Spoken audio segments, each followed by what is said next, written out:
Exercice d'entraînement pour trouver des primitives de fonctions simples. Donc dans un premier temps, on sait que f de x, c'est le produit de 2x et de x carré moins 3 au cube, qui sont des fonctions continues. F est continue, elle admet des primitives. Donc f de x s'écrit, on va faire comme dans les exercices qui précèdent, on va faire apparaître des formules de primitives classiques. Donc ici, on a 2x facteur de x carré moins 3 au cube, on reconnaît une forme. On va se noter quelque part, on a une forme u' fois u puissance n fois une constante k. Donc ici, on pose u de x égale x carré moins 3, donc u' de x, eh bien tout simplement c'est 2x. Donc là, très facilement, on voit qu'on a f de x est égal à u' de x facteur de u de x à la puissance 3. Et donc une primitive de petit f et grand f de x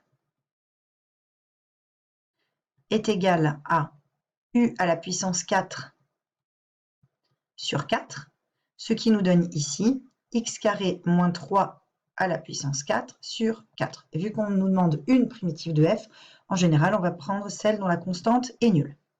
Deuxième question, on a f de x est de la forme 2x moins 5 sur racine carrée de x carré moins 5x plus 6.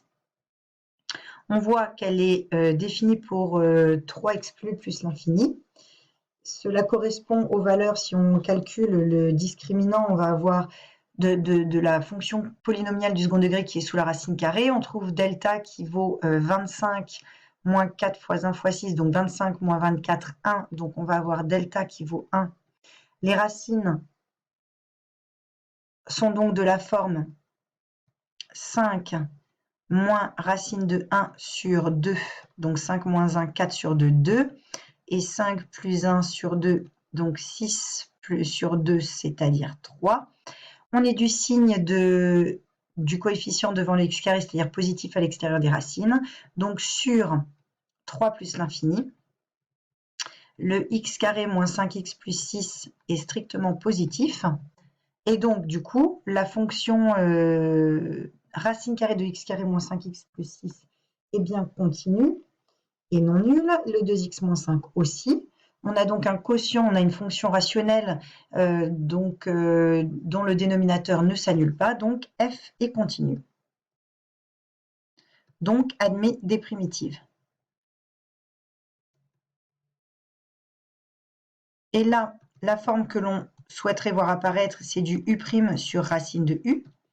Donc ici, on va poser tout simplement u de x, le x carré moins 5x plus 6, dont la dérivée u' de x vaut 2x moins 5.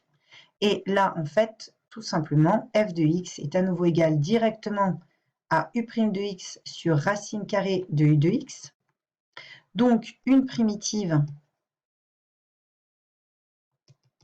de petit f et grand f de x qui vaut, d'après le tableau qu'on a écrit dans le cours, 2 racine carrée de u de x, c'est-à-dire 2 racine carrée de x carré moins 5x plus 6. Troisième fonction, on a f de x égale 2 sur 2x plus 1 à la puissance 5. À nouveau, on constate, donc ça c'est, ah oui pardon, ça c'était g, la fonction précédente, c'est pas grave, je l'ai appelée f. Donc on a h de x qui vaut 2 sur 2x plus 1 à la puissance 5.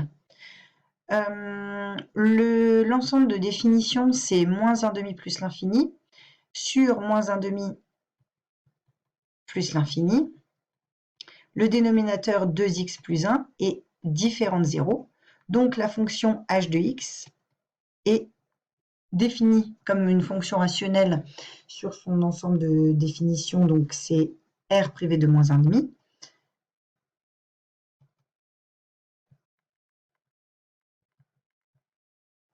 Elle est donc continue sur cet ensemble, donc h est continue sur l'intervalle qui nous intéresse, moins 1 demi plus l'infini.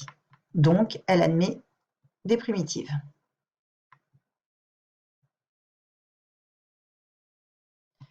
Ainsi, on voit apparaître une forme constante sur une puissance de u. Donc on aimerait bien avoir une forme U' sur U puissance n. Donc, si on pose ici U de x qui vaut 2x plus 1, sa dérivée, c'est U' de x égale 2. Et donc, pas f de x, mais h de x. Ici, on a directement U' de x sur U de x à la puissance 5, qui se note aussi U' de x fois U puissance moins 5. Et donc, une primitive de petit h et grand H de x, qui vaut donc U puissance moins 4 sur moins 4, c'est-à-dire ici 2x plus 1 à la puissance moins 4 sur moins 4. Et donc, une autre façon d'écrire grand H de x, ça va être moins 1 sur 4, facteur de 1 sur 2x plus 1 à la puissance 4.